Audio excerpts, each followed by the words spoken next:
महाराष्ट्र में सीट बंटवारा फाइनल नहीं कर पा रहा एमवीए, नाना पटोले बोले ऐलान में अभी 2 दिन और लगेंगे।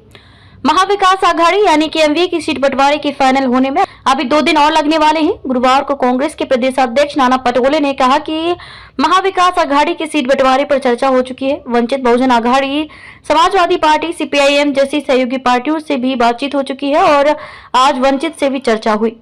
कांग्रेस पार्टी के उम्मीदवार भी लगभग तय हो गए हैं। सभी सहयोगी दलों से चर्चा के बाद कुछ सीटों की अदला बदली हो सकती है और इस पर 2 दिन के भीतर फैसला ले लिया जाएगा। तिलक भवन में आयोजित प्रेस कॉन्फ्रेंस में पटोले ने बताया कि गुरुवार को हुई बैठक में शरद पवार, संजय राउत भी शामिल थे। एनसीपी के प्रदेश अध्यक्ष जयंत पाटिल ने वंचित बहुजन आघाड़ी से बातचीत की है। इस मौके पर सीट आवंटन के साथ साथ प्रचार बैठकों और अन्य मुद्दों पर भी चर्चा हुई। नाना पटोले ने कहा कि राज्य की सभी 48 सीटों पर महाविकास आघाड़ी चुनाव लड़ने जा रही है।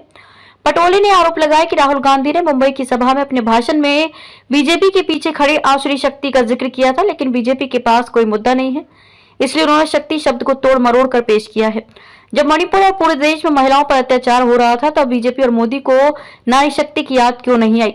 पटोले ने कहा कि गुजरात में एक ही चरण में मतदान हो रहा है, लेकिन महाराष्ट्र में 5 चरणों में मतदान कराया जा रहा है। इसकी वजह यह है कि एमवी की ताकत से बीजेपी डरी हुई है। सांगली लोकसभा सीट पर खींचतान जारी। महाराष्ट्र की सांगली लोकसभा सीट को लेकर शिवसेना, यूपीटी और कांग्रेस के बीच रस्साकसी उस समय खुलकर सामने आ गई जब देश की सबसे पुरानी पार्टी के विधायक विक्रम सिंह सावंत ने घोषणा कर दी कि वे उद्धव ठाकरे के नेतृत्व वाले दल की रैली का बहिष्कार करेंगे। शिवसेना यूपीटी अध्यक्ष उद्धव ठाकरे ने बृहस्पतिवार को सांगली में एक जनसभा का आयोजन किया है और उन्होंने कांग्रेस सहित महाविकास आघाड़ी एमवीए के सहयोगियों को इसमें हिस्सा लेने के लिए आमंत्रित किया है।